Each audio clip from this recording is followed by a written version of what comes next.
आज हम लोग ठीक है 10th क्लास का प्रमेय लेकर के आए हैं 6.7 और 6.8। ठीक है, चैप्टर नंबर 6 है। हम लोग पहले के वीडियो की तरफ पढ़ते आ रहे हैं। हम लोग समरूप चैप्टर जो हम लोग त्रिभुज है, समरूप त्रिभुज है। समरूप त्रिभुज में ठीक है हम लोग प्रमेय लेके हैं 6.6 और 6.8। जिस प्रमेय का हम लोग का नाम पड़ेगा सबसे इंपॉर्टेंट होगा 6.8, जिसे हम लोग बोलते हैं पाइथागोरस प्रमेय है।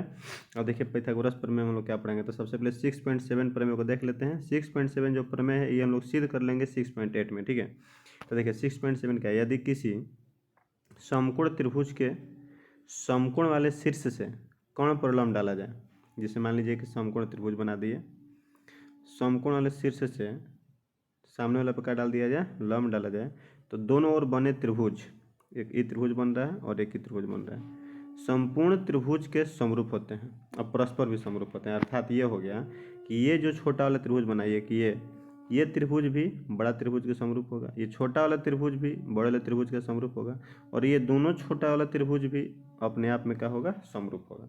अर्थात इसमें त्रिभुज बना 1, 2 और एक बड़ा वाला 3, तो छोटा वाला बड़ा वाला के समरूप, ये छोटा वाला बड़ा वाला के समरूप, ये दोनों छोटा वाला समरूप, अर्थात सभी एक दूसरे में क्या होते हैं, समरूप होते हैं। ये प्रमेय कह रहा है। लेकिन इस प्रमेय को हम लोग को प्रूफ करने के लिए अलग से नहीं पढ़ना है, जिसमें हम लोग 7.8 प्रमेय आगे देखते हैं, उसी में हम बताएंगे कहाँ पे कौन सा प्रमेय सिद्ध हो रहा है। और देखिए 6.8 प्रमेय, यदि एक समकोण त्रिभुज में कण का, एक समकोण त्रिभुज, त्रिभुज कैसा है, समकोण, बस यही दिया है कि त्रिभुज कैसा है, समकोण त्रिभुज है। कर्ण का वर्ग शेष दो भुजाओं के वर्गों के योग के बराबर होता है। कर्ण का वर्ग, कर्ण ये हो गया, कर्ण सबसे बड़ी भुजा, सबसे बड़ी भुजा का वर्ग शेष दो भुजा, तो जो भुजा बचा उसके वर्ग के योग के क्या होता है, बराबर। इसी को हम बोलते हैं पाइथागोरस प्रमेय। तो पाइथागोरस प्रमेय याद रखिएगा कि कर्ण स्क्वायर बराबर होता है आधार स्क्वायर प्लस लंब स्क्वायर, अर्थात सबसे बड़ी भुजा का वर्ग अन्य दो छोटी भुजाओं के वर्गों के योग के क्या होता है, बराबर होता है। तो हम लोग फिगर बना दिए कि ए बी सी एक समकोण त्रिभुज है। ठीक है, ए बी सी एक समकोण त्रिभुज है और इसमें b बराबर कितना डिग्री है, 90 डिग्री। अब इसमें सबसे पहले लिखेंगे, दिया है मैं लिख दिया है हम, देखिए क्या लिखे हैं कि ए बी सी एक समकोण त्रिभुज है जिसमें b बराबर कितना डिग्री है, 90 डिग्री। अब सिद्ध हमें क्या करना है, सिद्ध करना है कि कर्ण का स्क्वायर जो होता है अन्य दो भुजाओं के वर्गों के योग के क्या होता है, बराबर। इसमें रचना भी लिए, रचना में क्या ले लिए कि बी डी लंब डाल दिया ए सी पर, अर्थात ए सी पर एक लंब डाल दिया बी डी। ध्यान दीजिए ए सी है ये भुजा हमारा हो गया ए सी, इस भुजा पे हम लोग बी डी लंब डाल दिए, लंब देते इधर भी 90 और इधर भी हमारा क्या हो गया, 90। अब लंब डाल दिए, लंब डालने के बाद अब हम लोग, रचना हो गया, रचना के बाद हम लोग क्या चलेंगे, प्रमाण। ठीक है, तो यहाँ से हम लोग चलते हैं प्रमाण में।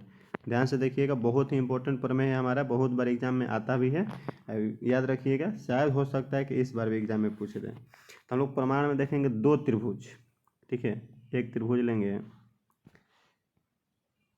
ए बी डी और त्रिभुज ए बी डी और त्रिभुज ए बी सी। ठीक है, ए बी डी और ए बी सी, ध्यान दीजिएगा, ए बी डी छोटा वाला और ए बी सी बड़ा वाला। तो इस त्रिभुज में और बड़ा त्रिभुज में चलेंगे, फिर इसके बाद इस त्रिभुज में बड़ा त्रिभुज में चलेंगे। तो सबसे पहले इस छोटा वाला ऊपर वाला चले हैं और बड़ा त्रिभुज चले हैं। तो दोनों में देखिए हमारा समरूप करने के लिए क्या क्या चीज़ मिल रहा है, तो समरूप करने के लिए कम से कम दो कोण बराबर चाहिए, तो दो कोण आसानी से मिल गया। देखिए क्या, जब ये छोटे वाले त्रिभुज में चलते हैं तो एक 90 मिल गया, कौन सा 90 मिला, डी बराबर 90। अब फिर उसके बाद बड़ा वाला त्रिभुज में चलते हैं तो बी बराबर 90, तो डी या बी आपस में क्या मिल गया, 90। डी बराबर बी बराबर कितना डिग्री मिल गया, 90 डिग्री। और एक चीज़ सीधा सीधा दिखाई दे रहा है, ए बराबर ए, ये कहाँ से हो गया, तो ये हमारा उभयनिष्ठ है। ठीक है, दो चीज़ जैसे मिल गया तो हमारा त्रिभुज क्या हो गया, समरूप। हम लोग ये चीज़ पहले पढ़ चुके हैं, हमें तीन चीज़ बराबर करने की ज़रूरत नहीं है, क्योंकि दो कोण बराबर हो गया तो तीसरा कोण अपने आप का हो जाता है बराबर, तो त्रिभुज हमारा क्या हो गया, समरूप। ठीक है, समरूप किससे हो गया, तो यहाँ पर हम सिद्ध करा दिए कि दो त्रिभुज आपस में क्या हो गया, समरूप हो गया। और जैसे यहाँ पे देखिए कौन कौन सा त्रिभुज समरूप है, एक छोटा वाला और एक बड़ा वाला। अब छोटा वाला में कौन सा, तो ए बी डी, और एक बड़ा वाला हो गया, और बड़ा वाला में हमारा क्या हुआ, तो बड़ा वाला हो गया ए बी सी हुआ। इसमें हमारा छोटा वाला में क्या मिला, 90, बड़ा वाला में पूरा क्या मिला 90, एक चीज़ मिला ए दोनों में था वेनिस्ट हो गया, तो दोनों त्रिभुज आपस में क्या हो गया समरूप। तो ये छोटा वाला त्रिभुज बड़ा वाला त्रिभुज समरूप हो गया। जैसे यहाँ पे देखिए यही समरूप करना था ना कि लंब के दोनों ओर बने त्रिभुज संपूर्ण त्रिभुज के समरूप होते हैं। तो बना त्रिभुज एक ऊपर वाला बड़ा के समरूप होता है, तो एक समरूप यहाँ पे हो गया, एक चीज सिद्ध करा दिए। अब इसमें यहाँ देखिए आगे जैसे त्रिभुज समरूप होगा तो हम लोग पढ़ेंगे कि समरूप त्रिभुज की भुजाएं क्या होती है समानुपाती होती है। तो समानुपाती यहाँ पे कैसे होता है, तो एक चीज़ याद रखिएगा, कोई भी हम लोग कोण लेते हैं तो जैसे जैसे कोण जिसके जिसके बराबर होता है ना उसके जस्ट सामने सामने के भुजा लेते हैं हम लोग, हमेशा याद रखिए सामने सामने का भुजा लेते हैं। तो देखिए यहाँ पे डी है, तो डी के जस्ट सामने कौन सा भुजा है, तो यहाँ पे देखिए डी के जस्ट सामने कौन सा भुजा है ए बी, तो लिखिए ए बी, लिखेंगे ए बी। फिर इसके बाद में क्या है बी, तो बी के जस्ट सामने कौन सा भुजा है ए सी। अब आगे चलते हैं ए के जस्ट सामने कौन सी भुजा है, तो देखिए यहाँ पे ए के जस्ट सामने कौन सी भुजा है, तो छोटा वाला में जब चलेंगे तो मिलेगा बी डी। ठीक, तो लिख दीजिए यहाँ पे बी डी, और बड़ा वाला में चलेंगे तो क्या मिलेगा ए सी। अब इसके बाद में कौन सा बच गया, जो बच गया वही लिख दीजिए। देखिए कौन सा बच गया, अब ई भुजा के सामने ए डी बच गया छोटा वाला में, क्योंकि ई तो हम लोग ले ही लिए और ये ले ही लिए तो बच गया ए डी। और बड़ा वाला में क्या बच गया हमारा, तो ए डी और बड़ा वाला का बच गया ए बी। ठीक है, देखिए फिर से कैसे कैसे कौन कौन सा बचा हमारा, ध्यान से यहाँ पे समझ, यही चीज़ हम लोग को समझ में जल्दी से लड़का लोग को नहीं आता है, यही चीज़ हम लोग को ध्यान से समझने की ज़रूरत है। जब छोटा वाला में चले तो ये 90, तो 90 के जस्ट सामने मिल गया ए बी, तो ले लिए ए बी। ठीक है, अब बड़ा वाला 90, तो 90 वाला जस्ट सामने ले लिए ए सी। फिर इसके बाद ए के जस्ट सामने मिल गया ए बी डी। ठीक है, फिर ए, तो ए के जस्ट सामने मिल गया क्या हमारा बी सी, बड़ा हो गया। अब कौन सा कोण इसमें बच रहा है, तो देखिए कोण कौन सा हमारा बच गया, कोण हमारा जो है वो कौन सा बचा है, तो कोण हमारा कौन सा बच गया ई 90 लिए और ओवेनिस्ट लिए, तो बच गया छोटा वाला में ये कोण, ये कोण। अब बड़ा वाला में कौन कौन सा बच रहा है, तो बड़ा वाला में ये ले लिए और ये ले लिए, तो बच गया सी कोण। तो इसके जस्ट सामने कौन सा भुजा बन रहा है ए डी, और सी के जस्ट सामने कौन सा भुजा बन रहा है ए बी, तो ए डी और बट्टा में ए बी, तो लिखेंगे ए डी और बट्टा में ए बी।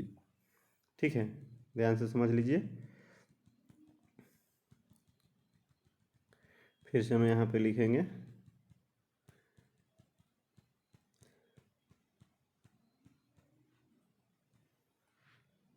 चलिए आगे इसमें देखते हैं, इसको साफ कर देते हैं।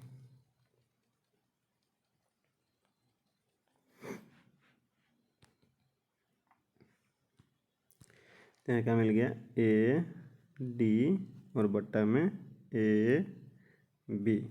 ठीक, समानुपाती लिख दिए। जैसे हम लोग समानुपाती लिखे हैं तो इसमें ध्यान दीजिए किसके में किस में हम लोग लिखे हैं, तो अगर अलग अलग हम ये बनाए हैं तो देखिए अलग अलग त्रिभुज, एक त्रिभुज था ए बी डी, ठीक, और एक त्रिभुज हमारा इस तरीके से है ए बी सी। ध्यान समझिए इसमें हमारा कौन सा, सॉरी इसमें हमारा कौन सा 90 है, तो इसमें हमारा जो 90 है वो देख लीजिए डी 90 है और बी यहाँ पे है, डी 90 हुआ। तो डी के जस्ट सामने कौन है ए बी, तो लिख दिए ए बी। इसमें बी के जस्ट सामने कौन सा है ए सी, तो लिखें ए सी।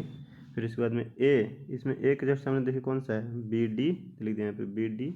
इसमें ए के जस्ट सामने कौन सा है बी सी, एक जस्ट सामने कौन सा है यहाँ पे बी सी, तो यहाँ पे हम लिखेंगे बी सी। ठीक, अब इसमें देखिए अब कौन सा इसमें बच गया, तो बी बच गया सिर्फ। तो इसमें बी के जस्ट सामने कौन सा है ए डी, तो लिखे यहाँ पे ए डी। इसमें क्या बच गया सी, तो सी के जस्ट सामने कौन सा है ए बी, तो लिख दिया यहाँ पे ए बी। ठीक है, इतना हमारा हो गया। जैसे इतना चीज़ हमें समझ में आया तो इसको हम लोग जब आगे बढ़ाएंगे तो देखिए आगे यहाँ पे हमारा क्या मिलेगा, आगे मिल रहा है या इसको हम लोग को छोड़ देते हैं। ठीक है, इसका हम लोग कोई काम नहीं मिलेगा, इसको छोड़ते हैं। तो ए बी में गुना करेंगे तिरछा तिरछे, तो क्या मिलेगा हमारा ए बी का स्क्वायर और बराबर ए सी गुना यहाँ पे क्या मिल गया हमारा ए डी। इसको मान लिया समीकरण नंबर 1।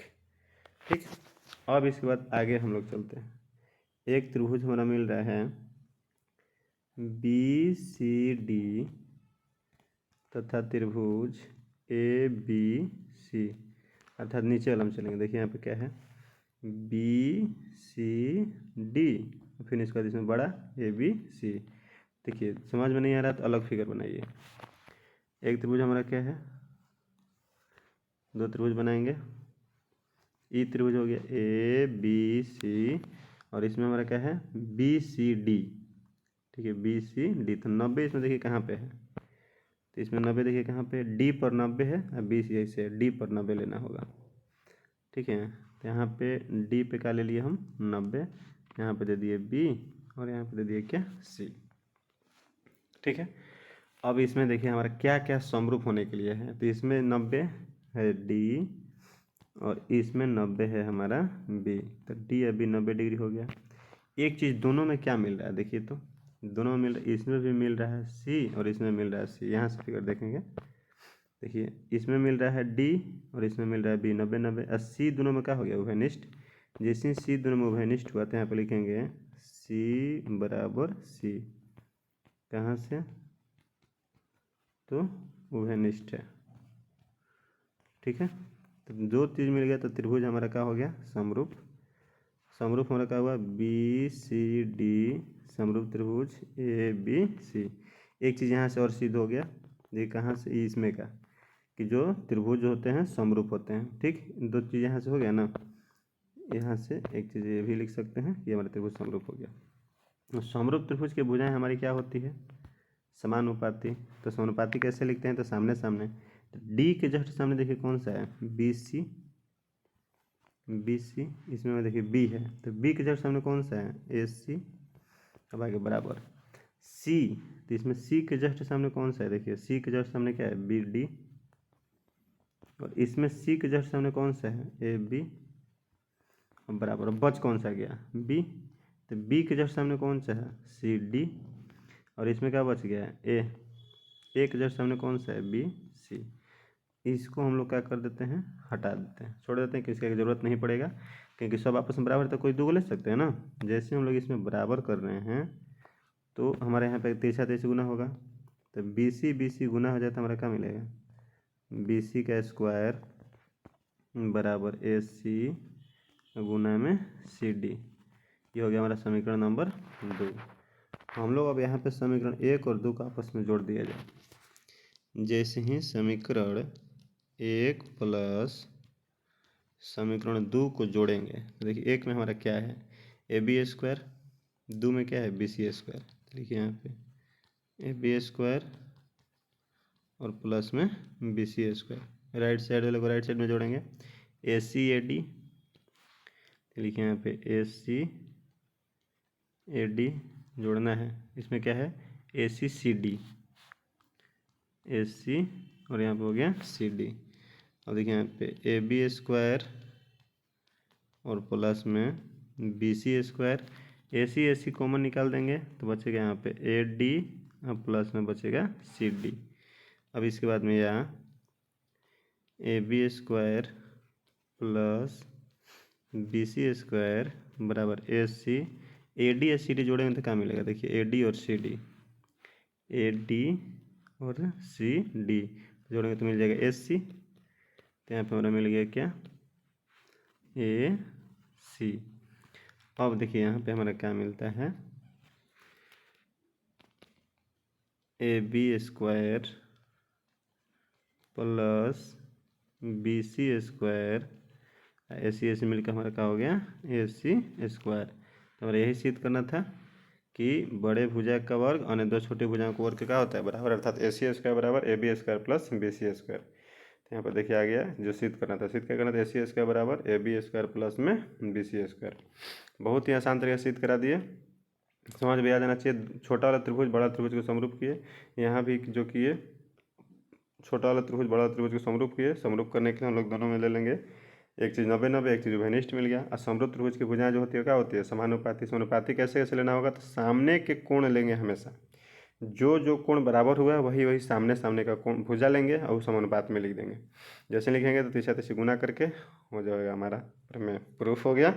ये हमारा थेल्स प्रमेय जो हो गया सिद्ध हो गया। तो याद रखिएगा थेल्स प्रमेय जो होता है कौन स्क्वायर बराबर आधार स्क्वायर प्लस लंब स्क्वायर होता है। एग्जाम में बहुत बार पूछा हुआ क्वेश्चन है, इसको बार बार रिवाइज कर लीजिएगा ताकि आसानी से प्रूफ करने आ जाए।